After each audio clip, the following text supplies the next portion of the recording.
네, 앵커 브리핑 이어가겠습니다. 지금 속보가 나오네요. 삼성전자에서 지금 컨콜 진행하고 있는데 미국의 디지털 헬스케어 회사 인수 계획을 발표했습니다.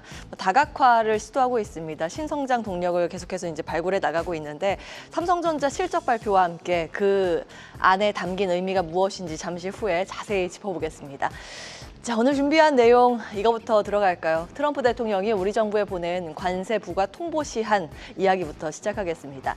여기에 담긴 내용은 굉장히 분명합니다. 8월 1일부터 한국산 제품에 25% 관세를 부과하겠다는 통보인데 이 편지를 찬찬히 보면 그저 일방적인 경고문이 아니라 상대에게 조건을 던지고 여지를 남겨둔 협상의 문서 같은 뉘앙스가 읽힙니다. 예컨대 이런 메시지가 담겨 있습니다.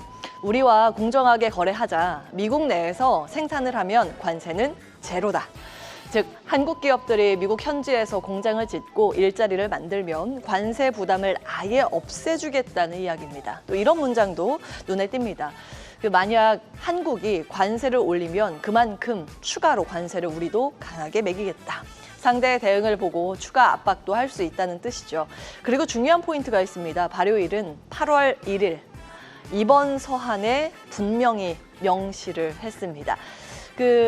지금부터 한 3주 정도의 협상 시간이 열려 있는 셈이죠. 어제도 이제 말씀드렸는데 이게 시장이 가장 주목하는 부분이기도 합니다. 다른 국가들 상황도 잠깐 살펴볼까요? 이번에 공개된 관세율을 보면 한국, 일본, 말레이시아, 남아공 등 주요국의 20%에서 한 40% 수준으로 잡혀 있습니다.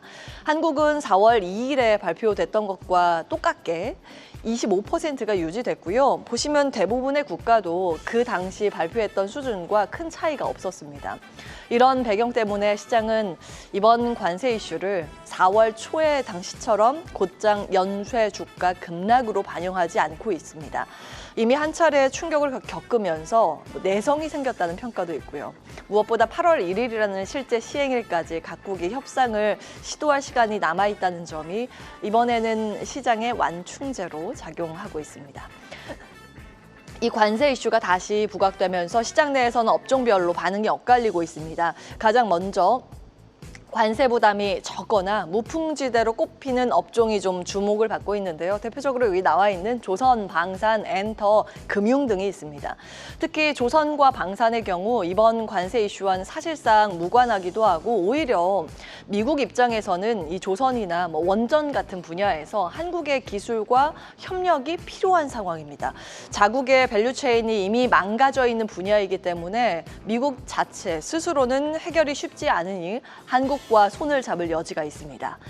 반도체는 조금 더 복합적입니다. 트럼프 대통령이 그동안 반도체 보조금 줄이겠다고 여러 차례 언급을 했었죠. 그 부분도 계속 전해드렸는데 정작 이번에 통과된 최종안에는 이제 감세안을 좀 정리해 왔습니다. 오히려 보조금 규모가 확대됐습니다. 이 화면에 표 보시면 이번에 트럼프 대통령이 서명한 최종 감세안에서 또 중요한 부분만 추려서 제가 정리를 한 내용인데요. 반도체 지원 세제 공제율이 25%에서 35%로 상향됐습니다. 그러니까 미국 입장에서도 반도체는 결코 버릴 수 없는 전략 산업으로 보고 있다는 방증이죠. 게다가 아래 보시면 국방비 예산 증액도 방산, 원전 분야의 수혜를 예상하게끔 만듭니다. 그래서 단순히 관세율이 몇 퍼센트냐 이것만 볼 게 아니라 미국이 지금 뭘 필요로 하는가, 그리고 한국 기업이 거기에서 어떤 협력 기회를 가질 수 있는가, 이런 관점에서 투자 아이디어로 삼을 수 있겠습니다. 기업별로는 관세에 대응하는 방식도 각기 다릅니다. 전력기기 업종은 관세 부담을 고객사와 나누는 방식으로 이미 가격 협상을 거의 대부분 마쳤다고 전해집니다. 관세를 가격에 전가했으니 실적 타격은 제한적일 것이라는 평가가 나오죠. 식품업계의 사례도 흥미롭습니다. 삼양식품의 불닭볶음면은 관세 부담을 아예 제품 가격 인상으로 반영시킬 거라고 예상이 되는데요. 하반기에 미국 라면 가격을 올린다는 전망이 증권가에서 나옵니다. 해외 소비자들이 이를 감당할 만큼 브랜드력이 있다고 보는 시각입니다.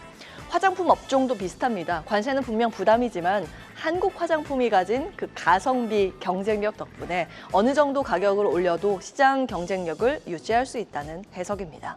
결국 투자자 입장에서는 관세 이슈를 단순히 관세율 몇 %인가만 보지 말고 이 업종이 관세를 가격에 전가할 수 있는가, 고객이 감당할 만큼 경쟁력이 있는가, 관세를 피해갈 대체 전략이나 협상력이 있는가, 이걸 같이 살펴야 한다는 얘기입니다.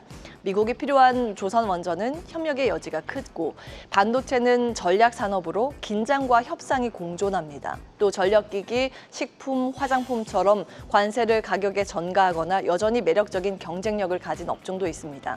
결국 관세 리스크 시대의 투자 전략 핵심은 누가 관세를 이겨내고 누가 가격 전가를 해낼 수 있느냐, 이 질문에 답하는 데에서 시작할 것 같습니다. 계속해서 다양한 경제 이슈를 알고 싶다면 구독과 좋아요, 알림 설정 부탁드립니다. AI 캐스터 권미정이었습니다.